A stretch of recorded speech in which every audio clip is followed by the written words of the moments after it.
going on, guys? On today's episode of Forward Progress, I talk with Justin Hood, new secondary coach for the Atlanta Falcons. He talks about balancing family and coaching, advice for coaches trying to get their foot into the NFL, biggest challenge coaching players in the NFL, and what he misses most about coaching in the college levels.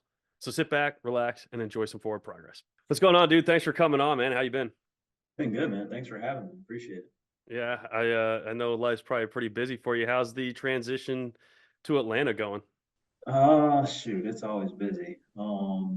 It's been good though. The organization, they take care of you in terms of the move, obviously, and then the biggest thing is just getting my family here, setting up, pediatrician, dentists, and eye doctors, and dance classes, and finding a house and all that stuff. So Getting life it's back always on tough. track. Yeah, it's always tough. How long were you down there before they were able to join you? Um, it was pretty quick. So it was about a month. Usually when I take a job, like I look for housing immediately. I just function better once my family's here. Yeah, That'd be way better once I can get my girls here, get the wife here, and kind of go from there. yeah. Yeah. So I've always wondered because without having any experience at that level, when you do take a job, you're going in, you got there in February, right? Middle of February, isn't that when you ended up? February 2nd. Yep. Okay. What is it? What's the difference when you do that at the NFL versus college? Like, obviously, when you get to college, priority, you probably have like, you got winter workouts, you're meeting all the players, you might have to finish up recruiting, things like that. How is it different when you're in the NFL? Because obviously, you're not necessarily worried about recruiting and things like that. What's your first move when you take a new job on at that level? Yeah. To be honest with you, it's similar minus the recruiting piece, Yeah. right? Came in and you got to learn the new staff. You got to learn your players. So reach out to all the guys, introduce yourself, have a conversation, kind of see their lineage, who they've been with, if this is their first organization, second, or whatever. See kind of their tree, if you will. Um, but then start to learn the players. Turn on the tape and start to evaluate who's in the room, who you have, pieces that fit, all while learning the scheme, right? So all of those pieces are important. The major difference is typically at the end of the season when you take a job, you're handed a recruiting area and you have to go get familiar, with those recruits in college. It's not that, but it's getting familiar with the roster, learning obviously the scheme and the players. And then, right after we did that, or right after I did that, I was about a week um, to get ready for free agency. So start to Do, evaluate, free agent safeties, corners, and see how those pieces fit. do you get a lot of say in terms of who the organization brings in? Yeah, every organization is different. The thing that I like here is everything's collective and we collaborate a ton. So, um, whether that's myself and Jerry Gray, who's our assistant head coach, and, Jimmy Lake, our defensive coordinator. I mean, it's pretty open. So just talk about what you see on film and how you think those players may fit our organization, our team, and help us move forward. Or talk about other things that you've done as you learn the scheme and things that you're going to ask your players to do. So you kind of come up with like a development plan as well in that course of time. So What I guess the best way to ask this is how much different is it in terms of when you're coaching these guys versus coaching at the college level? Obviously a lot's changed now with NIL and stuff like that, but yeah. is there like, just because now you're coaching grown men, right? You're not working with as many young kids that are just kind of figuring out life and haven't really been in the real world. How much different is it when you're trying to create some of those development process things? Are guys really open to it? Do you find a lot of pushback at all, or how's that dynamic work? No, I've been very fortunate. The guys when I was in Green Bay, shout out to those guys. I mean, they just worked. Same thing, my experience here since I've been here. Uh, Players at this level just want to know that you can help them get better. That's just the truth. And this is their profession. And I've been fortunate enough to, have two rooms now in Green Bay and then one here where guys understand that and their focus is to get better and perfect their craft, if you will. Guys that love football. So, to be honest with you, that's a great job from the organization and the scouting department, coaches before me that have kind of put the players or got the right players in the building and built the culture around it where we're going to advance and work to get better. So it's not been something that's been hard. It's been collaborative. A lot of the players will tell you, especially if they've been around for a long time, like, hey, coach, I like doing it this way, and here's why. Mm, Um, and it's collaborative, right? I mean, I'm not going to go in and tell an all pro like, hey, you're doing it this way because this is what I've taught. No, it's what's worked for you. Okay, if we see an issue, we'll tweak it, or if we see something that can help, we'll coach that as well. But it's definitely collaborative versus in college.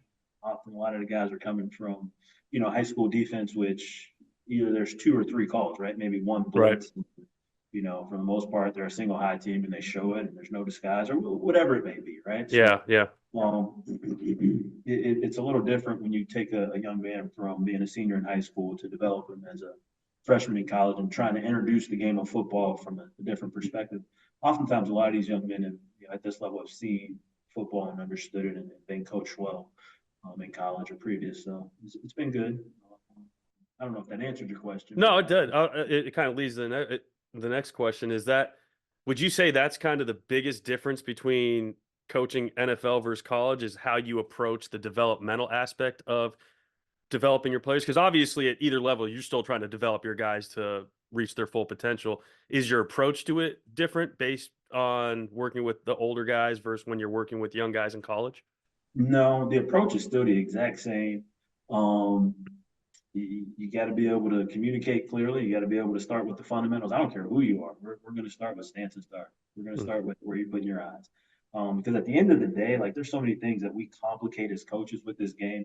It's a simple game. It Yeah, really is. There's right, 11 people, and you're going against 11 people. The field length is 120 yards. The width yep, is 53 they're like it's not changing, right? right, right, So you still need to start with the fundamentals and then advance. The difference is the depth, right? And how you get to calls, whether that's a 2x2, a dot check, an empty alert, a can, whatever it may be, right? The depth at which you can go on one player within a scheme or things like that. That's really what changes. But past that, if you're not starting with the fundamentals, in my opinion, you're probably wrong. You're going to miss a step. So yeah, the approach is still it's still the same. yeah, no doubt. Um, I guess for you then, the big difference in that college coaches deal with now that you may not have to worry about as much, the whole college landscape has changed. Really, since you left, it's completely different, right? When you left, there was no NIL, transfer portal was maybe just kicking off. I don't even know if you Right. had to deal much with that. So now, and I talk to guys in the college level all the time, and they're worried about they have to re-recruit their room constantly. They're worrying about they have to take on almost like GM roles and working out financials with guys and things like that, and making sure their guys have what they want, and they could lose guys like that. Yep. I doubt you guys have to deal with that challenge as much, right? Because it's pretty much more. It's way more structured. There's people that handle that for you. What's your guys' biggest challenge? What is the big challenge for you guys then in the NFL? From a Everybody's maybe good. not. Yeah, right. Everybody can run and catch and throw and hit yeah. I mean, it's the challenge is really on Sunday. It's not necessarily the money or the contract. We always tell our guys if you want a better contract, play better. It's pretty simple.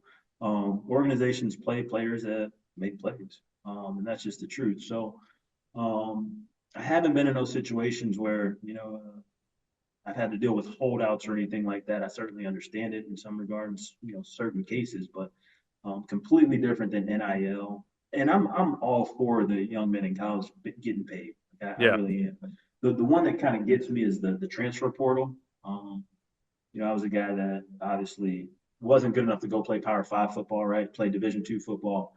Um, and when I got there, I was at Division II and it didn't start until probably midway through my freshman year, right? And it's about competition, right? If things aren't going well, I'm not going to transfer or quit or right. whatever. Now, there are some circumstances where transferring may be valid, right? Yeah, right. But Get closer to a family situation, maybe something like that.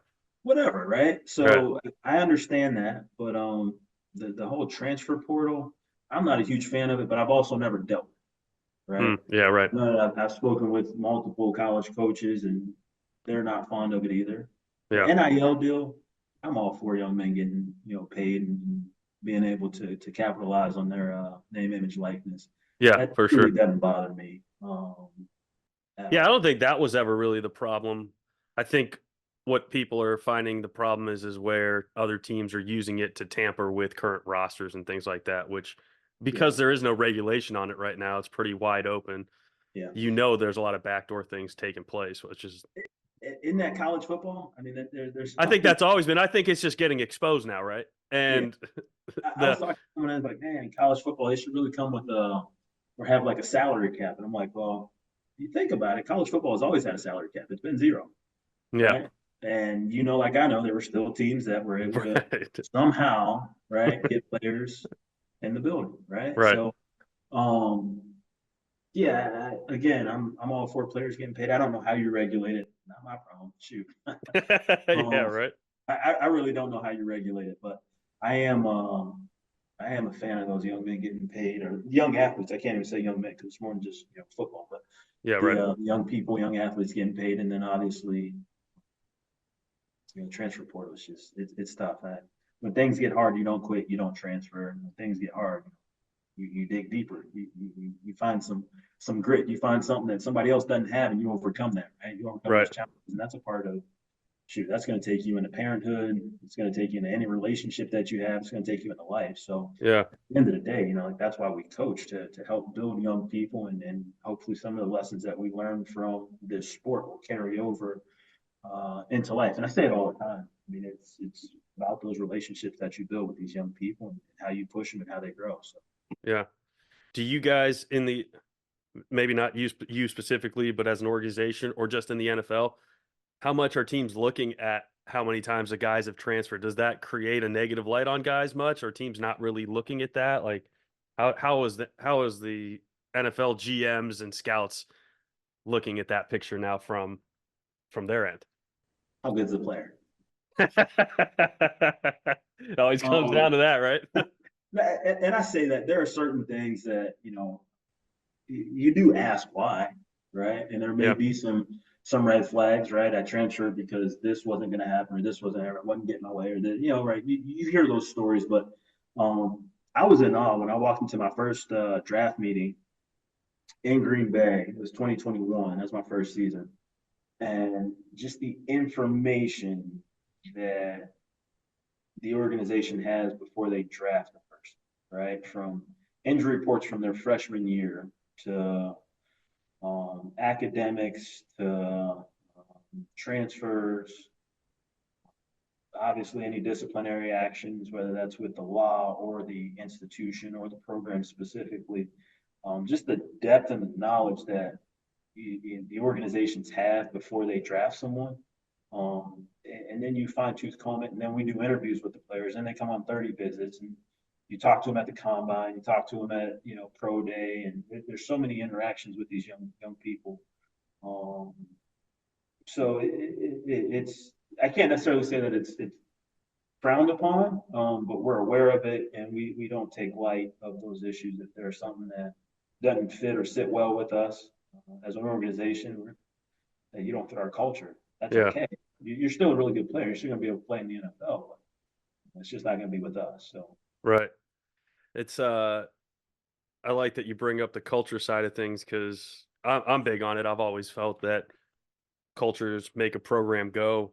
How is it different in terms of how you implement culture in college versus the NFL? Is it different? I mean, when you're dealing with guys that are in it's a profession for them as opposed to especially depending on what level of college, you may not be dealing with kids that look at it as a profession, right? It may just be guys that are playing, they want to play 4 more years of football and then they know they're going to go in the real world. yeah. Different dynamics. Does it change how you implement things there with those guys? Um, my experience, no, not really, because you're still dealing with people, Hmm. right? Regardless of how you slice it, and for the most part, you're still dealing with extremely top end, high end, however you want to put it, athletes, right? Who are essentially, in some regard, intrinsically motivated, right? Self Yeah. motivated to achieve at a high level. The toughest part for me is finding the young men that have earned a paycheck and now they're comfortable when the first thing that they were playing with was to get paid, right? Hmm. So again, and it goes all the way back to day one, whether you're dealing with high school senior who's going to be a freshman or a college junior or senior who's about to be a rookie, right? It's finding what motivates them and then continuing to push them towards that, right? The very first thing I do when I meet players is talk to them about their goals because every single person has a different goal, right? Ultimately, as a team, collectively, you want to be holding Lombardi, right, in February. Yeah, But right. individually, right, what are your goals? And I've had conversations with young men that I want to be defensive player of the year to I want to make the roster. Hmm. Okay, well, I can assure you if you do these two things, right, work extremely hard and do your best, you won't have any regrets, right? Yeah, right. Right? Um, No which one I ever regretted working their hardest, right? not at all, right? Do it the right way, work hard. You won't have any regrets. But um, I may be motivated by money. You may be motivated by being defensive player of the year. It doesn't matter. If I know that for a player, well, you just got paid. You know how you get more money? On your third contract, right? Right. That's pretty simple. And in doing so, because you're productive and you're making plays, you're innately going to help us, right? That's our goal. For the player who wants to get on the field or make the team or make the roster, right? Here's every ounce of knowledge that I can give you that'll help you make plays on Sunday to advance your career or special teams or whatever it may be, right? But here's how you use the tips and tendencies that we're giving you. Here's how you cheat the coverage, right? Here's where your eyes should be. All of those little things that help our guys play faster and make plays. We talk about culture. Like we want to build it based off competition, and from there, I mean, you get everyone's best. So Right. So going back, I know at the start of this we were talking about you really operate better when your family's down there. And I know yeah, you from working with you and are, just being around you through coaching. You're a big family guy. I mean, a lot of guys are obviously, but I know it's super it's priority number one for you. yep. How do you balance that work life as a coach, regardless of level necessarily? Just how do you My family personally back there. balance it? Here's my wife and kid back there. Yep. How do you balance it? To be honest with you, it's a lot easier at this level. Is The it? season's the season, right? The grind's a Yep. grind. So we're Yep. in the office a ton, but um, there's an element, essentially for college, right? Anytime you're on the phone, sending a text message, sending a DM on Twitter, or on the road recruiting, instead of doing that, you're with your family. Hmm. So it's a little bit more family time built into the NFL, if you will. Yeah. Right after the season, you usually end up getting 3 weeks to a month off. Which is Um, unheard of because in college it's yeah, you're on the road. yeah, You're no. out that So next Sunday. Saturday's your last game. Sunday you're out. yeah, no, it was Thursday was Thanksgiving, Friday was walkthrough, Saturday you played, Sunday evening you're sitting in someone's house going to home visit. Yeah. And I don't know if that's still the calendar, but when I was coaching college football, I mean that was the case, right? Yeah. So Right. um it's different, right? So uh and unfortunately, right, I haven't played all the way through the playoffs, right? But my first year we made it the first round of the playoffs, season was over. We were on vacation until after the Super Bowl. My second year, we didn't even make the playoffs. We were off essentially last week of the season all the way through the Super Bowl. So you get, 3 weeks to a month off, and then you still get spring break, right? And people are like, you get spring break when you're in like, we get spring break. Um, That's it. I didn't know that. You said that yeah, earlier today. You're like, oh, I got spring break this week. And I was like, what? yeah. So essentially, most organizations, the owners' meetings are right now. So the owners and head coaches are there. Most head coaches will give you, hey, you get this week off, and we don't have to go back until after Easter on that Okay. Tuesday. So Yeah. I mean, there's just built-in downtime, and then you finish OTAs and mandatory in the summer, and you usually get about 4.5 to 5 weeks completely off. My first year, my phone didn't ring. I'm sitting there looking. Did they think I'm coming back? Did they think I was an intern? Did they forget that I worked for Text Matt, hey, I'm gonna FaceTime before you. Matt, what's up, baby? We good? Just hey, hoodie, don't call me anymore. Sorry, man. Enjoy your vacation. Yeah, right. Um, but yeah, no, there's some built-in downtime, which is cool. I will say this, like in college, like during the season, teams had like family meals. I don't even know if you remember we did that we were at Illinois, right? So Yep. Monday night, the family would come up and do that. So there's some built-in, checkpoints. I felt like in recruiting, we always talked about family and the institutions that I worked for we really were. They tried to create that family atmosphere. So recruiting trips and visits, your family was allowed to come, but Right. um, yeah, I mean, you're still at work, you're still in a pair of khakis, and you're still Right. selling yourself the institution and how you can, help the young man get better. And Right. Your focus isn't entirely with your family. You don't get kind of to time. And detach here, yourself. it's the season's the season, but there's more built-in time for family. Hmm. So Now, as far as it goes with player integration with family, yeah, in college, it's pretty customary. You got your group, you bring them over for dinners. Sometimes these guys are living in college, they're away from home. They don't have a home cooked meal for months on end. So yeah. you want to make sure you take that mentorship role. Are you doing the same things with your guys at that level? Some Or are they position taking groups, you out to dinner? Some of yeah, these dudes. some position groups do. I would say here it's more team and team bonding Okay. than it is position group specific. There are some things that we do position group specific. You know, Christmas, whatever you always give to the people in the building. You collect money, give that out to people who help out around the building, whether that's the chefs or cafeteria staff, the cleaning staff, whoever else. But we always, as a position group, made it a point to do that. Kind of the rookies, they handle rookie dinner and take all the DBs out.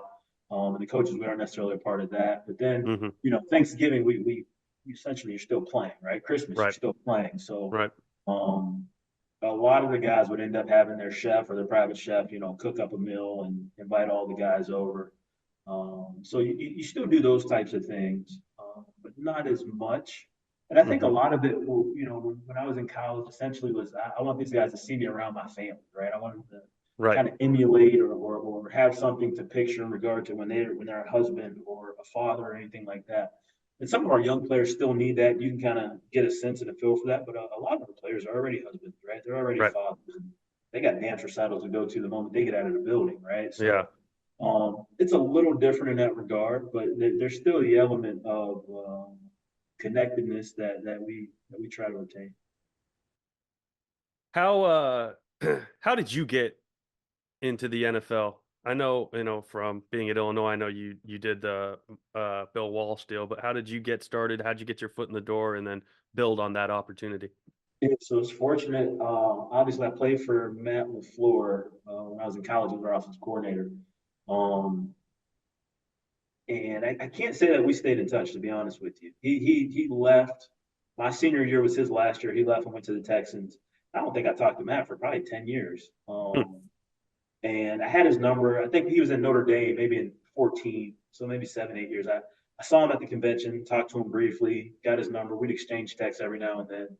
Um, but I saw him in 2019 at the combine, and we were able to connect. We chopped it up a little bit. I kind of shared my goals and some of my interests, and he was like, "Hey, I'd love to have you up. Take down your information." And then his chief of staff ended up reaching out to me. Nothing really happened from 2019 to COVID, and then 2021. I reached out to him after they had lost the NFC Championship game to Tampa, and just told him heck of a year.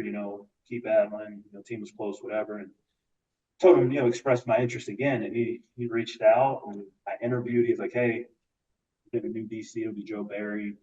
Um, I'll have Joe reach out." And I interviewed and shoot, lots of prayer, to be honest with you. But it really came. This opportunity came from Matt LaFleur giving me an opportunity, and our relationship was because I was a player when he was a coach. So Yeah. yeah, and And it's often your network, right? The people that you yeah, know.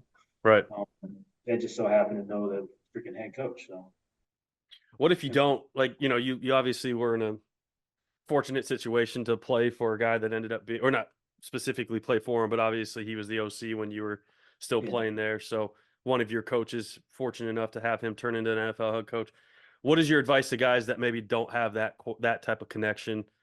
How do you break in? What are some ways that you can open that door for yourself a little bit? I would do as much networking as possible. Reach out to guys. One thing that I found in being at this level, my experience in college, and this is just my experience. Not saying that it's like this everywhere, but my experience. Often guys were a little bit more sheltered in regard to information that they would share, Mm. um, and less open. Right. In my experience here in the NFL, it's open doors. So I would encourage you to reach out to guys, pick their brains, ask questions, and to be honest with you, it's find a way to get to know these guys, whether it's doing an internship or coming to a practice or trying to volunteer or anything, right? If you can afford volunteering, do that, Yeah. right? I always tell people to bet on themselves, right? I'm 5'7", 210 pounds, and a bad athlete, but I'd be hard pressed to find many that'll outwork me, right? Or Right. outsmile. So, Yeah, um, right. no, in all reality, I mean, just to be honest with you, and I can't say that, what worked for me is going to work for you, but I can tell you this: if you don't ask the question and don't try to network, you won't achieve your goal. So, Right. I would tell you to get out of your comfort zone, shoot your shot, and see what happens. If they tell you no, guess what? You're still where you were, right? Nothing Yeah, changed. nothing changed, right? But my experience is guys are just more open, advancing the game of football and trying to help. So Why that's do my you think that is? Why do you think guys at the NFL are more open than guys at college? because you don't compete year round, right? I feel like in college Mm, you got done competing in week 12, and now it's okay. We're gonna out recruit you. We're gonna out do this. We're gonna out do that. We're gonna out graphic you. We're gonna out tweet you. We're gonna hmm. it never stops, Right. right? It truly never stops. And I go to the combine and I'm sitting there talking to guys, and it is hard. Like there are no weeks off in the NFL. Like it is hard, and we understand that, right? Mm, And in college, I can't say that there are weeks off, right? But there are certainly weeks where you should anticipate the twos are going to be in, right. right? That disparity, there's a much bigger disparity level in college than the NFL. Right? But I'm also a guy that you got to respect the game. You Yeah. have to respect the game of football and put in the work, or you will find a way to lose, right? Right. So, but I truly think that that's the reason in some regard. We all look at each other and we just know, like, man, that was hard. I mean, Yeah, right. yeah, it's tough. So Is there anything it's you also one of the most rewarding. It's challenging every week, though. Yeah. Yeah. Is there anything that you miss about college? Pageantry, right? The pageantry of Mm, college football. It's kind of cool, right? yeah. It's the popcorn, the band. I mean, it's the walks, I don't care if it's the gator walk or the duck walk or the Right. Ashland walk. You got Tuffy, the big blow up, whatever Yeah. eagle or whatever that thing was. I mean, it's the pageantry of college football that's kind of you miss that. It's cool. And to be honest with you, when I got into coaching, I mean, it was I just want to coach, right? Yeah. I played or I had a position coach who, without him, I really don't know where I would be, right? And I leaned on him a lot. And then, when I started coaching, that's what I wanted to be and do for young people, right, in the sport. So it, don't get it wrong. Like I love coaching football. If I got an opportunity to coach football, I don't care what level it is. I guarantee you're going to find me coaching football. Yeah. And Um, you've done it. You've done D3 all the way up to NFL. So it's not I've touched every you level of mean it. football except for NAI. Like literally, played D2, coach D3. Was at Group of Five, FCS, Power Five, you Yeah. name it, except for NAI. Yeah, I've been there. Look up my profile. Yeah. Without a doubt. Yeah. You've done the whole lock. So, but I mean, I'm fortunate enough to be here. But again, if it's not in the cards in the future, I guarantee you're going to find me somewhere coaching football at whatever level it is. Hmm. Yeah. And I think a lot of that is probably because you enjoy the developmental aspect of it, of working with guys and helping them get better. I feel like that's been something that you really gravitate towards. Yeah, without a doubt. But it's just so much fun to build a relationship with the young men and help them achieve and watch them grow. And they set out goals, and then you go down and you look and you check down, and then you say, okay, we achieved that one. We checked this one off. We checked this one off, and it's really cool. I think when I was in college, I would get text messages, Coach, I want you to come to my wedding, right? I'm getting married, or I'm having a kid, or things like that, right? And it would be fun to get those text messages, right? Or you see a Yeah. guy come back for homecoming, and it's like, Coach, like, and it's Yeah. right. And um, it's the same way when I walked out of the building in Green Bay and came to Atlanta, and in the mail, I get guys text, hey, what's your mailing address? And guys are sending me their jerseys with personalized messages, right? Um, Coach, appreciate you, right? Yeah.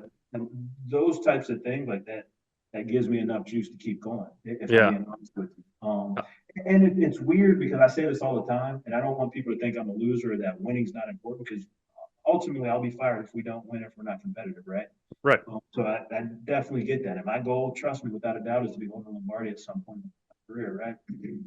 But I always tell people, like I've been coaching, I coached for a career. I can't tell you who won the Heisman 3 years ago. I have zero idea. I don't know. I don't know who won the national championship. I can Right. guess Alabama, right? I can guess that, but I don't really know, right? Yeah. And it's the same thing in the NFL, right? I know Patrick Mahomes. I know Aaron won an MVP because I was there. I can tell you who was on the team. I can tell you who I coach. I can tell you the coaches, right? I can tell you those relationships that I was able to build. I can tell you the hard parts of the season and how we got through it, how we fought. I can Right. tell you the points of the season. Like when you're in the foxhole with someone and you guys are fighting and going in the same direction, like, to me, that's what it's about, and that's where the development and growth happens. Um, and again, I think that goes back to me, disliking the transfer portal. But um, Mm. Yeah. I don't want people to hear that. Oh, Justin Hood just said that winning is not important. No, no, no, no. It's not what I said. But the highest level of achievement, I truly believe, requires the highest level of trust. And those relationships and being connected, that's where it comes from. So, um, yeah, Winning for it's more of the byproduct of doing that piece process. correctly and doing that the right way and developing those relationships the right way. Winning will naturally become the byproduct of that because you guys are doing it together. Without a doubt. And when you're not getting the results that you want, check your process, right? Be humble enough to look yourself in the mirror, check your process, critique it, right? And how can I get better? What needs to change? Why was it this way, right? And figure those things out, and then shoot, keep clawing, scratching, digging, Yeah. try and do it again. Yeah. So I've always said every person is where they are because of a result of the choice they made or did not make. yeah, No matter what it comes down to. I mean, people can point the finger all they want, but at the end of the that's a day, you tough got pill to to swallow, right? right. You got to look at it and say, I am where I am because of decisions and choices I made in the past. And yeah, maybe somebody might have screwed you at some point, but you put yourself in a position in the first place to let that happen by not doing something or not making a correct choice or whatever it might have been. So it still ultimately falls back on you as the person. It's your fault or your reason why you are where you are, whether it's good or bad. Yeah. So Well, what I guess I like to always finish up with what does forward progress look like for you over the next 1 to 2 months? What is your guys' schedule like? What do you feel like you really need to accomplish as you start to approach those summer months? What do you have to do to feel like you made good progress? unpack these boxes. That's gonna take way longer than 1 to 2 months. I can tell you that right now. I No, don't know if I've lived in a house ever and fully unpacked all the boxes. in all reality, we're preparing for the draft right now.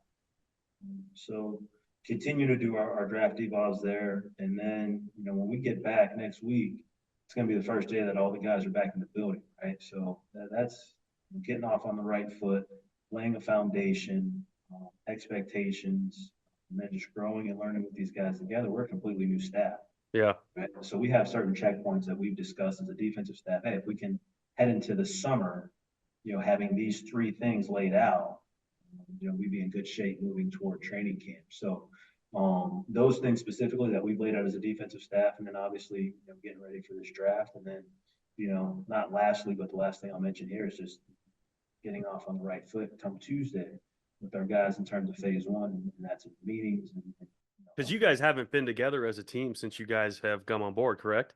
correct. Yeah, yeah. So, and this place is different than Green Bay, right? In Green Bay, after the season, maybe six guys stuck around. Mm. Everybody was trying to get out of the cold, hit vacation.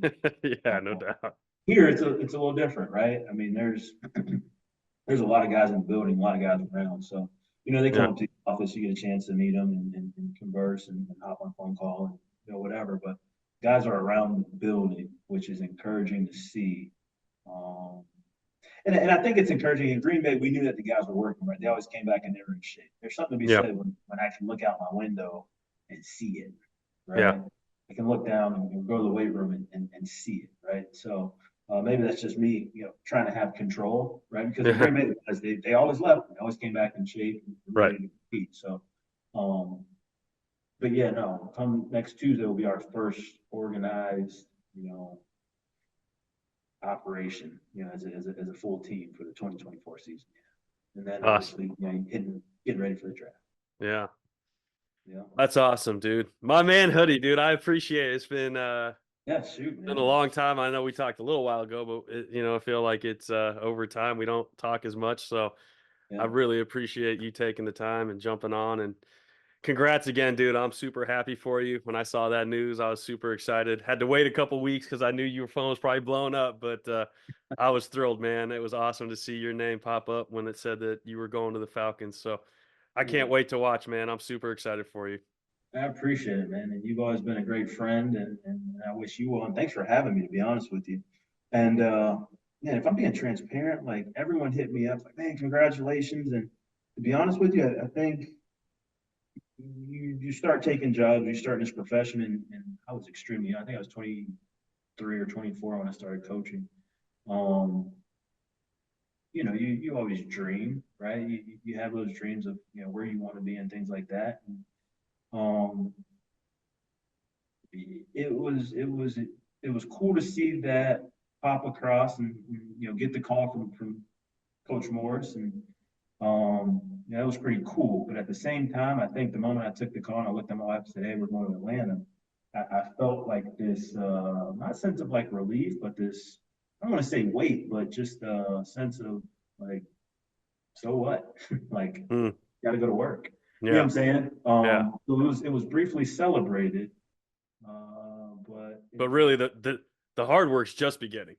just beginning, right? So, because I still have some fairly lofty goals, right? Yeah. Um, so yeah, I'm excited to get to work. I've never had a problem rolling up my sleeves, and No. any way I can help, however that may be, shoot, trust me, you'll find me doing that.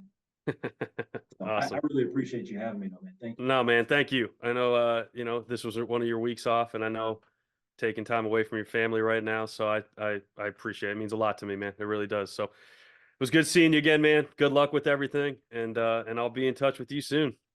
All right, Bisco. Well, holla at you, brother. All right, see ya.